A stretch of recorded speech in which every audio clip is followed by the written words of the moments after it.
नमस्कार दोस्तों, आधार क्लासेस के YouTube चैनल पे मैं विनोद सारण आपका हार्दिक स्वागत करता हूं। आज हम 1857 की क्रांति के बारे में बात करेंगे। इससे पहले हमने आधुनिक इतिहास के टॉपिक पहले इसलिए पढ़े थे क्योंकि ऑफलाइन बैच के काफ़ी ऐसे विद्यार्थी थे जिनके आधुनिक इतिहास बचा हुआ था।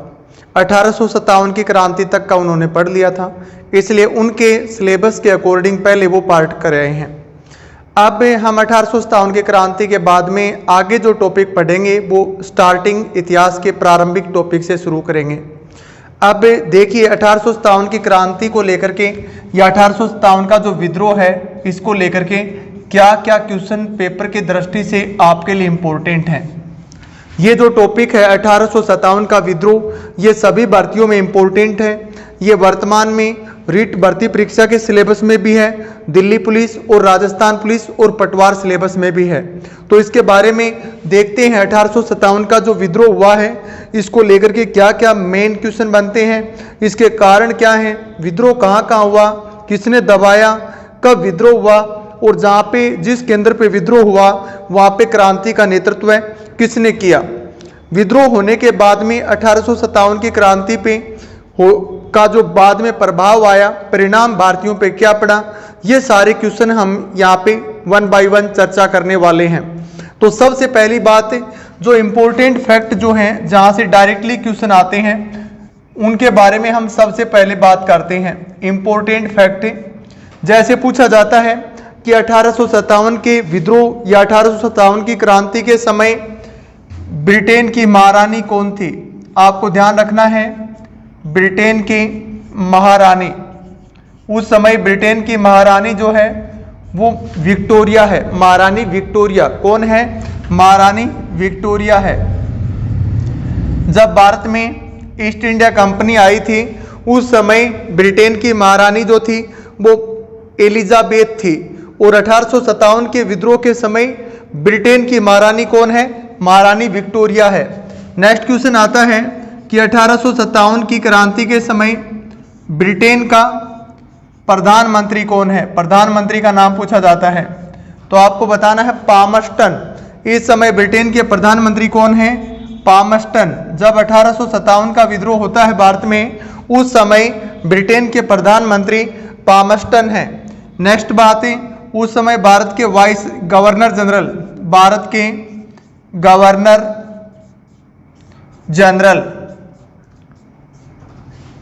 जनरल की बात करें हम तो लॉर्ड कैनिंग जो हैं वो उस समय भारत के गवर्नर जनरल हैं। कौन है? Lord Canning. मुगल शासक का नाम पूछा जाता है कि मुगल बादशाह उस समय कौन था। मुगल बादशाह तो आपको बताना है मुगल बादशाह जो था उसका नाम है बहादुर शाह जफर। बहादुर शाह जफर जो है ये जफर नाम से कविताएं लिखता है और इसका नाम बहादुर शाह द्वितीय भी है। बहादुर शाह सेकंड भी इसी को कहा गया है। मुगल शासक, मुगल बादशाह का नाम हो गया। उसके बाद में ब्रिटिश सेनापति की बात करते हैं।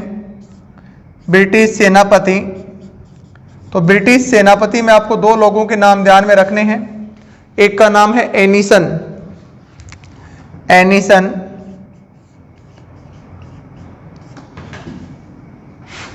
और एक है कैंपबेल।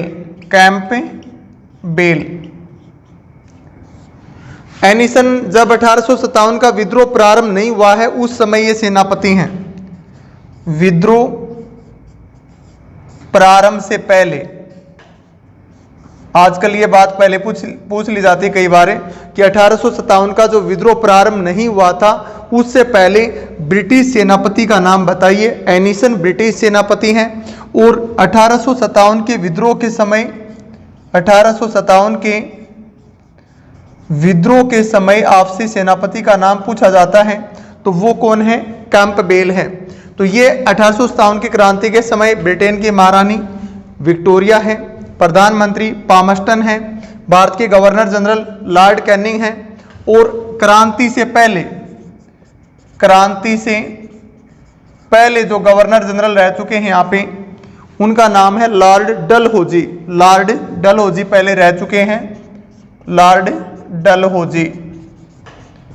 नेक्स्ट यहाँ पे इंपॉर्टेंट जो बात आपसे पूछी जाएगी वो है कि क्रांति का प्रतीक चिन्ह पूछा जाता है कि क्रांति का प्रतीक चिन्ह क्या है।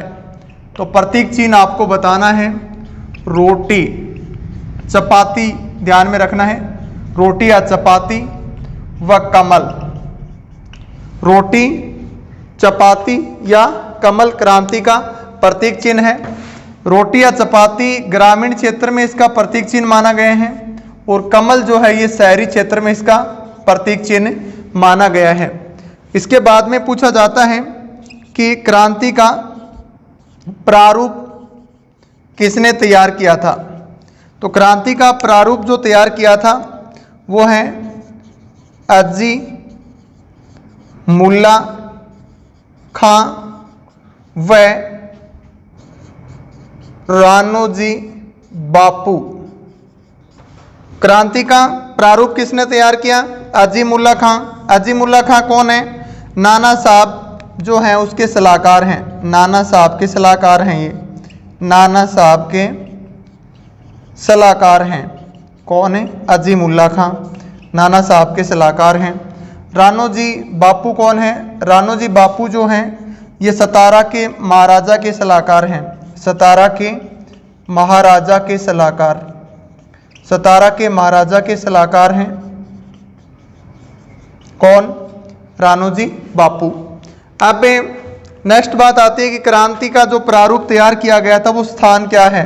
तो क्रांति का प्रारूप जो है वो लंदन में तैयार किया गया था और इसे अंतिम रूप जो है वो कानपुर में दिया गया था। 1857 की क्रांति का प्रारूप जो है वो कहाँ पे तैयार किया गया? लंदन में तैयार किया गया और इसे अंतिम रूप जो नाना साहब के नेतृत्व में कानपुर में दिया गया।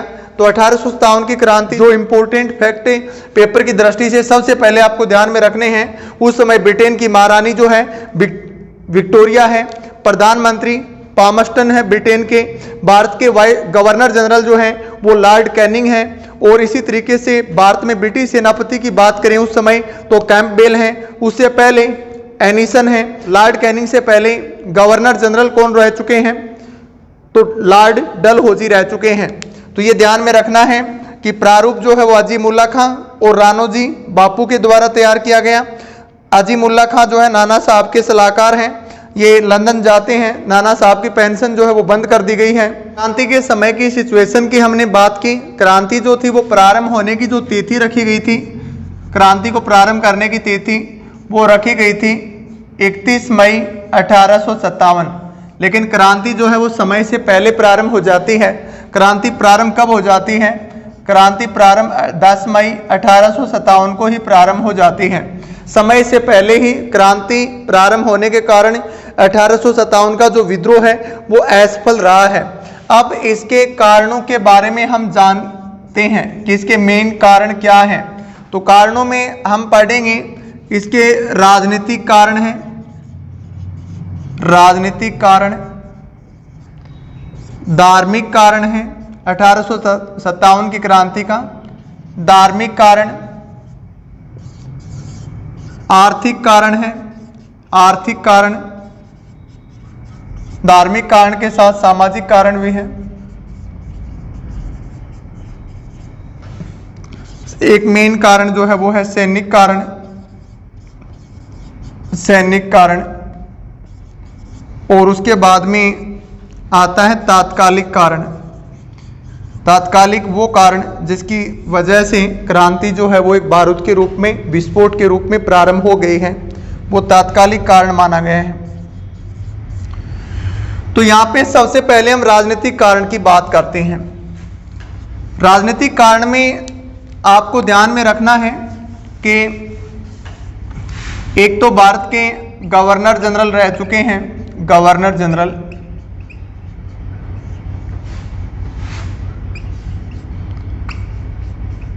एम्सहर्स्ट, एम्सहर्स्ट एक गवर्नर जनरल जो रह चुके हैं,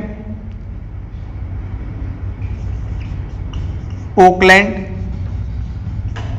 और एक रह चुके हैं डलहौजी, डलहौजी। इनके कार्यकाल में क्या क्या हुआ जिसकी वजह से क्रांति प्रारंभ होने का राजनीतिक कारण जो माना गया है। तो एम्स हर्स्ट जो गवर्नर जनरल हैं उस समय क्या होता है कि 1803 से लेकर के जो बादशाह है, मुगल शासक जो है, उस पद का नाम क्या है? बादशाह है। बादशाह ईस्ट इंडिया कंपनी के नेतृत्व में रहते हैं, उनके संरक्षण में रहते हैं, अंग्रेजों के संरक्षण में रहते हैं। ये कौन है? बादशाह। और बादशाह जो है वो गवर्नर जनरल को पुत्र कह करके पुकारता है। क्या कहता है? ए पुत्र, ए बेटे इधर आओ, इस तरीके से पुकारता है। कौन? गवर्नर जनरल को। कौन? बादशाह पुकारता है। या कहता है इसको वफादार नौकर कहता है। वफादार नौकर।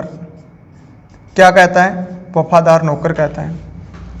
तो ये शब्द बादशाह के द्वारा यूज किए जाते हैं। किसके लिए? गवर्नर जनरल के लिए। फिर ये पुत्र है, वफादार नौकर है, और वो उनके संरक्षण में रहता है बादशाह। अब भारत के गवर्नर जनरल बनते हैं एम्स हर्स्ट। कौन बनते हैं? एम्स हर्स्ट बनते हैं। इन्होंने क्या किया? ये सिस्टम देखा कि बादशाह को इस तरीके से सम्मान मिलता है, तो इसने कहा ये नहीं चलेगा।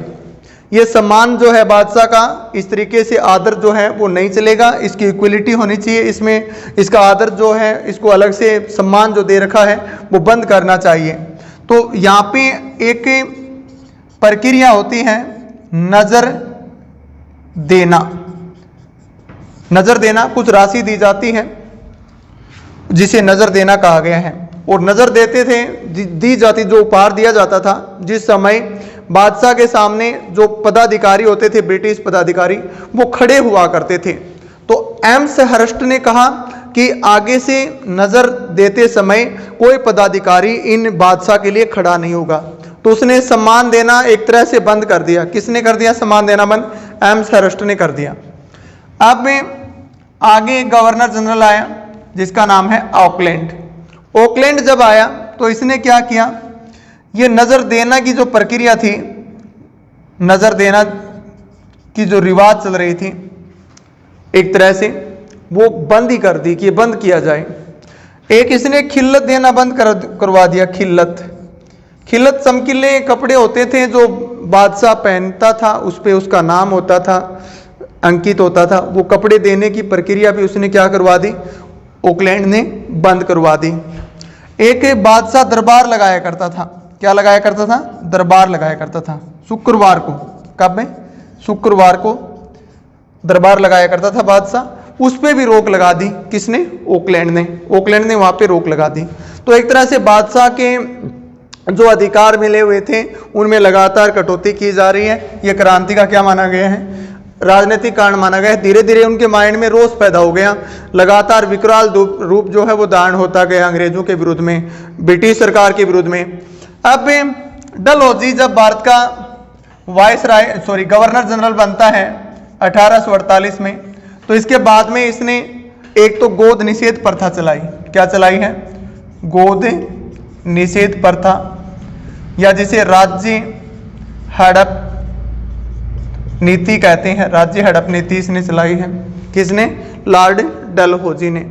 अब इसने राज्य हड़प नीति या गोद निषेध प्रथा जो चलाई है, इससे काफ़ी ऐसी रियासतें हैं भारत की, उनको ब्रिटिश साम्राज्य में मिला लिया गया है, और उससे वहाँ के जो शासक हैं वो नाराज हो गए हैं और विद्रोह कर देते हैं 1857 की क्रांति में अंग्रेजों के विरुद्ध में।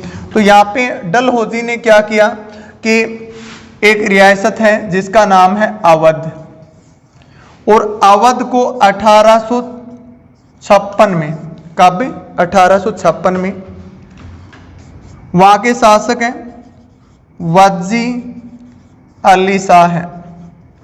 वजी अली शाह जो है उस पर आरोप लगाया गया कि कुशासन का आरोप लगाया। कुशासन का मतलब था कि आप जो शासन चला रहे हैं वो अच्छा शासन नहीं है, जनता का इस तरीके से हम शोषण नहीं करने देंगे। और कुशासन का आरोप लगा करके और वजी अली शाह को हटा दिया गया, और हटाने के बाद में अवध का विलय कर दिया गया। अवध का विलय कर दिया। किसमें? ब्रिटिश साम्राज्य में। अब एक का राज्य हड़प नीति का एक पार्ट हम ये कह सकते हैं। अब अवध जो है ना, इसने सबसे ज्यादा चमचागिरी की है अंग्रेजों की, सबसे ज्यादा गुलामी, और अवध को इन्होंने नहीं बख्शा। इनके पास में जो ज्यादा चापलूसी करता था, इनकी गुलामी करते थे काफी भारतीय शासक कि हमारे साम्राज्य को ये कुछ नहीं कहेंगे, उसी को ये आंखें दिखा दिया करते थे। ये इनकी एक मेन विशेषता थी। उसके बाद में डलहौजी ने क्या किया, कुछ ऐसी रियासतें थी जिनको हड़प्पा है, उनको अपने साम्राज्य में मिला लिया है, उनके बारे में हम बात करते हैं। तो इसने 1848 में सतारा को मिलाया है। किसको मिलाया? सतारा को 1848 में। 1849 में जैतपुर, संबलपुर और ओडिशा को मिला लिया 1849 में। 1850 में मिलाया बागाट को, 1850 में बागाट को। 1852 में उदयपुर को, उदयपुर जो उदयपुर है, ये राजस्थान वाला उदयपुर नहीं है, ये मध्य प्रदेश में है उदयपुर के बाद में 1853 में इन्होंने झांसी साम्राज्य को मिलाया है। किसको मिलाया है? झांसी को मिलाया है 1853 में। उसके बाद में 1854 की अपन बात करें तो 1854 को झांसी के बाद नागपुर को मिला लिया, और 1856 की बात हमने कर ली थी, अवध को मिला लिया है। 1856 में किसको मिलाया? अवध को मिलाया। अब डलहौजी ने एक आदेश जारी और भी किया है। अब बादशाह जो है, बादशाह ये लाल किले में रहता है। कहाँ पे रहता है? लाल किले में। लाल किला जो है वो भारतीय राजनीति का केंद्र बना हुआ है। लाल किला जिसके भी अधिकार में होता है, उसका साम्राज्य ऑटोमेटिकली उसकी पूरे देश में एक अलग इमेज बन जाती है राजनीतिक क्षेत्र में, साम्राज्यवादी में। जब से मुगलों का मुख्य केंद्र राजधानी रहा है, उसमें लाल किला जो है वो मुख्य केंद्र रहा है। बादशाह यहाँ पे रहता है। अब वर्तमान में बादशाह जो है अंग्रेजों के नियंत्रण में है, लेकिन रहता कहाँ पे है? लाल किले में रहता है। तो डलहौजी ने कहा कि लाल किला जो है वो खाली करना पड़ेगा। अब यहाँ पे बहादुर शाह द्वितीय जो हैं बादशाह, उनको कहा गया लाल किला खाली करो, चलो यहाँ से, बहुत दिन हो गए आपको, आपके लिए अलग से घर देख लिया गया है। जो कहाँ पे है? जामा मस्जिद के पास में है साधारण घर। जामा मस्जिद के पास में आपके लिए एक साधारण घर देख दिया गया है, उसमें आप रहोगे। लाल किला खाली करने का आदेश दे दिया गया। अब जो लोग बादशाह को ही सर्वोच्च मानते थे, बादशाह के शासन से संतुष्ट थे, उन लोगों के माइंड में भी अंग्रेजों के विरुद्ध में एक असंतोष पैदा हो गया है। राजनीतिक कारणों में एक बात आती है, बाजीराव द्वितीय जो है, बाजीराव सेकंड, इनके दत्तक पुत्र हैं नाना साहेब। नाना साहेब किसके? बाजीराव द्वितीय के। ये मराठा शासक है बाजीराव द्वितीय, और इनके कोई संतान नहीं थी, इन्होंने गोद ले रखा है किसको? नाना साहेब को। अब बाजीराव द्वितीय ने अंग्रेजों के साथ में समझौता कर रखा है। ये क्या करते हैं कि इसको पेंशन देते हैं, वार्षिक पेंशन। बाजीराव द्वितीय का जो साम्राज्य है वो ब्रिटिश साम्राज्य के नियंत्रण में है, ईस्ट इंडिया कंपनी के नियंत्रण में है, और इसको बदले में क्या दी जा रही है? पेंशन दी जा रही है। अब यहाँ पे बाजीराव द्वितीय का मृत्यु होने के बाद में नाना साहेब जो है वो पेंशन के लिए खड़े होते हैं कि अब मैं इनका उत्तराधिकारी हूं और हमें पेंशन दी जाए। तो ब्रिटिश साम्राज्य की तरफ से, गवर्नर जनरल की तरफ से आदेश जारी किया जाता है कि हम आपको पेंशन नहीं दे सकते। क्यों नहीं दे सकते? क्योंकि हमने समझौता बाजीराव द्वितीय के साथ किया है। हमने कोई आनुवांशिक समझौता नहीं किया कि आपके आने वाली संतान या उसकी आने वाली संतान को हम लगातार पेंशन देते रहेंगे। ऐसा नहीं हो सकता। पेंशन बंद हो गई तो नाना साहेब जो है वो 1857 की क्रांति जो है उसमें महत्वपूर्ण भूमिका निभाते हैं। कानपुर से एक लगभग 25,000 जागीरें थी और इनमें से 20,000 जागीरें महाराष्ट्र साइड में लॉर्ड डलहौजी ने ब्रिटिश साम्राज्य में मिला ली हैं। ब्रिटिश साम्राज्य का हिस्सा बना दिया है इन जागीरों को, जिससे लोगों में वहाँ पे असंतोष पैदा हो गया है। राजनीतिक कारण के बाद हम बात करते हैं आर्थिक कारण के। आर्थिक कारण जो है ये भी 1857 की क्रांति में महत्वपूर्ण कारण माना गया है। कई बार क्वेश्चन ऐसे आता है कि 1857 की क्रांति में सबसे महत्वपूर्ण कारण है, तो उसमें सामाजिक कारण, धार्मिक कारण, आर्थिक कारण, राजनीतिक कारण, इस तरीके से 4 ऑप्शन देंगे। तो आपको आर्थिक कारण जो है सबसे महत्वपूर्ण कारण बताना है 1857 की क्रांति का। आर्थिक कारण में क्या है कि यहाँ पे जो गवर्नर जनरल है उसके नियंत्रण में शासन चल रहा है। यहाँ का मुखिया कौन है? गवर्नर जनरल मुखिया है। रूल कहाँ से बन के आ रहे हैं? ब्रिटिश पार्लियामेंट से बन के आ रहे हैं। अब यहाँ पे जो आम जनता है, आम जनता, उसके साथ में ये व्यवहार किया जा रहा है कि कर जो है वो तो प्लस कर दिए गए, बढ़ा दिए गए। रोजगार, काम, लघु उद्योग, ये सब क्या हो गए हैं? बंद हो गए हैं। क्यों बंद हो गई? क्योंकि ईस्ट इंडिया कंपनी जो है वो लगातार इस तरीके से व्यापार कर रही है, विदेशी व्यापार को बढ़ावा दे रही है। तो क्षेत्रीय जो छोटे लघु उद्योग जो थे वो बंद हो गए। छोटे उद्योगों पे ज्यादातर लोग जो आश्रित थे, काम करते थे, वो काम भी यहाँ पे क्या हो गया? बंद हो गया है। लगातार जो है वो अकाल पड़ रहा है। भारत एक कृषि प्रधान देश है और ज्यादातर कृषि यहाँ पे मानसून पे आधारित है, तो लगातार वर्षा नहीं हो रही है, इसलिए खेती में, कृषि में आए लोगों की जो है वो लगातार बंद हो गई। अब ऊपर से अलग जो मार पड़ रही है वो है कि कर देना पड़ेगा। टैक्स तो लगातार क्या हो रहे हैं? देने ही पड़ रहे हैं। तो आम जनता क्या कर रही है? कर्ज ले रही है। किससे ले रही है कर्ज? साहूकारों से। अब साहूकार से कर्ज लेकर के और उस कर्ज से क्या भर रही है? टैक्स भर रही है। जीवन यापन इतना खतरनाक हो गया है और साहूकार लोग जो हैं वो लगातार उस जमीन पर अधिकार कर रहे हैं। इस तरीके से लोगों में बहुत बड़ा आक्रोश जो है वो पैदा हो गया है। एक दादा भाई नौरोजी जो हैं, दादा भाई नौरोजी, इन्होंने पुस्तक भी लिखी है, उसमें धन निष्कासन का सिद्धांत बताया है। Poverty and un British rule in India, poverty and un British rule in India, इस पुस्तक का नाम क्या है? Poverty and un British rule in India. इसमें क्या बताया गया? इसमें धन निष्कासन का सिद्धांत बताया गया है। धन निष्कासन का सिद्धांत, धन निष्कासन का सिद्धांत का तात्पर्य क्या होता है कि किस तरीके से भारत की जो मुद्रा है, भारत का आर्थिक ढांचा जो है वो लगातार नुकसान में पहुंचाया जा रहा है। यहाँ के लगातार जो मुद्रा है वो विदेश भेजी जा रही है, वापिस कुछ नहीं आ रहा। तो इस तरीके से मुद्रा जाएगी एक देश से लगातार दूसरे देश में, वापिस नहीं आएगी, तो इससे क्या होगा? वहां आने वाले समय में एक बहुत बड़ा आर्थिक संकट खड़ा होने वाला है।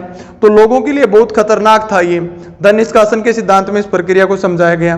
तो 1857 की क्रांति में आर्थिक कारण भी एक मेन कारण है। सामाजिक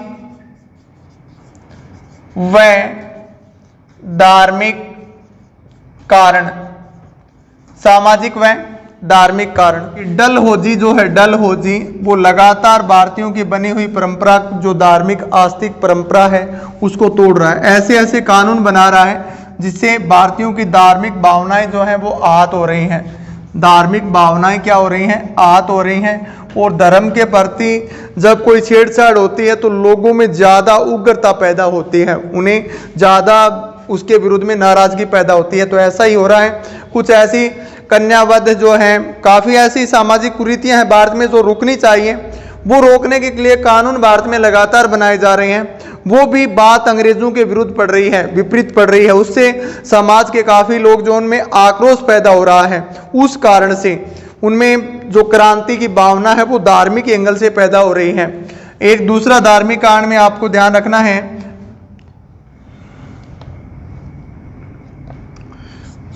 1813 में ईसाई मिशनरी जो हैं, ईसाई मिशनरी, इनको भारत आने की छूट दे दी गई। ईसाई धर्म का प्रचार प्रसार करने की छूट दे दी गई। अब ये लगातार भारत में ईसाई धर्म का प्रचार कर रहे हैं। जब भारत में भयंकर अकाल पड़ता है, उस अकाल में काफ़ी लोगों को धर्म परिवर्तन कराया जाता है। उन्हें कहा जाता है कि अगर आप ईसाई बन जाते हैं, ईसाई धर्म को स्वीकार कर लेते हैं, तो हम आपको आर्थिक सहायता जो है वो प्रदान कर सकते हैं। तो इस तरीके से धर्म परिवर्तन की प्रक्रिया चल रही है। इससे काफ़ी लोग नाराज हैं। जो कैदी थे जेल में, उनके लिए बर्तन जो हैं वो खुद स्वयं का बर्तन ले जाया करते थे। जो भी व्यक्ति जेल में जाते थे स्वयं के बर्तन में खाना लेते थे वो, तो उनके बर्तन पे रोक लगा दी गई कि ये जो बर्तन है कोई नहीं लाएगा, हम जैसा देंगे उसमें खाएंगे। उसके अलावा यहाँ पे धार्मिक भावनाओं में बात आई कि जो जेल थी उसमें जो खाना बनाया करते थे, भारतीयों का खाना भारतीय व्यक्ति बनाया करते थे, और वो भी उस समुदाय के अकॉर्डिंग। जैसे ज़्यादातर जो आंदोलनकारी जो थे वो बंगाल क्षेत्र में थे, वहाँ पे राजपूत और ब्राह्मणों को ज़्यादा अरेस्ट किया गया था, जेलों में डाला गया। उनका खाना जो था वो ब्राह्मण लोग ही बनाया करते थे, कुक जो होता था वो ब्राह्मण होता था, उसको हटा दिया गया, अन्य समुदाय के व्यक्ति को वहाँ पे कुक लगा दिया गया। तो इस तरह की काफ़ी ऐसी भावनाएं आई जिससे लोगों में आक्रोश पैदा हो गया। नेक्स्ट जो इम्पोर्टेंट कारण है वो है सैनिक कारण। सैनिक कारण, सैनिक कारण में एक वायसराय बनता है लॉर्ड कॉर्नवालिस। कौन बनता है? लॉर्ड कॉर्नवालिस वायसराय बनता है। तो इसने क्या किया, गवर्नर जनरल है उस पद का नाम उस समय। इसने क्या किया है कि आंग्लीकरण की नीति अपनाई है सेना के लिए। आंग्लीकरण की नीति, आंग्लीकरण की नीति अपनाई। आंग्लीकरण की नीति में क्या था कि भारतीय जो है उनके पदों में कटौती कर दी गई। सेना में भारतीयों के लिए पदों में कटौती, सेना में पदों के लिए कटौती कर दी गई है। और वेतन जो है वो कम से कम कर दिया है। उस समय जो मंथली वेतन जो था 1857 की क्रांति से समय सैनिकों को 7 रुपये प्रतिमाह पेंशन वेतन मिलता था। सैलरी जो मिलती थी वो क्या थी, मात्र 7 रुपये मिलते थे एक महीने के। जबकि इन्हीं के इक्वल जो ब्रिटिश सिपाही थे उनको बहुत अच्छा वेतन मिलता था, बहुत अच्छे वेतन के साथ में भत्ते सुविधाएं मिलती थी, लेकिन भारतीयों के लिए ऐसा नहीं था। अब यहाँ पे कुछ क्वेश्चन बनते हैं। सबसे पहला क्वेश्चन बनता है कि भारत में प्रथम सैनिक विद्रोह हुआ। आपसे डायरेक्टली ये क्वेश्चन पूछा जाए कि भारत में प्रथम सैनिक विद्रोह कब हुआ, सैनिकों ने पहली बार विद्रोह कब किया, तो आपको बताना है 1764 में बक्सर के युद्ध में, बक्सर के युद्ध में प्रथम सैनिक विद्रोह हुआ है। मीर कासिम की सेना में काफ़ी सिपाही जो हैं वो मेजर मुंद्रो के सिपाही, ब्रिटिश सेना के सिपाही उसमें से भाग करके और मीर कासिम की सेना में आ जाते हैं। तो इसलिए कहा गया भारत में प्रथम सैनिक विद्रोह जो है वो 1764 में बक्सर में हुआ है। नेक्स्ट क्वेश्चन यहाँ पे बनता है कि भारत में प्रथम धार्मिक विद्रोह सेना में, या सेना द्वारा पहला धार्मिक विद्रोह कब किया गया, तो धार्मिक विद्रोह सेना द्वारा आपको बताना 1806 में किया गया। कब किया गया? 1806 में किया गया। कहाँ पे किया गया? वेलोर में किया गया। कहाँ पे किया गया? वेलोर में। ये क्यों किया गया? यहाँ पे सैनिकों के लिए अंग्रेजों ने आदेश जारी किया कि तिलक, माथे पर तिलक कोई नहीं लगाएगा, माथे पर तिलक लगाना बंद कर दिया गया। पगड़ी जो थी वो बंद कर दी गई, पगड़ी जो है वो कोई नहीं पहन सकता।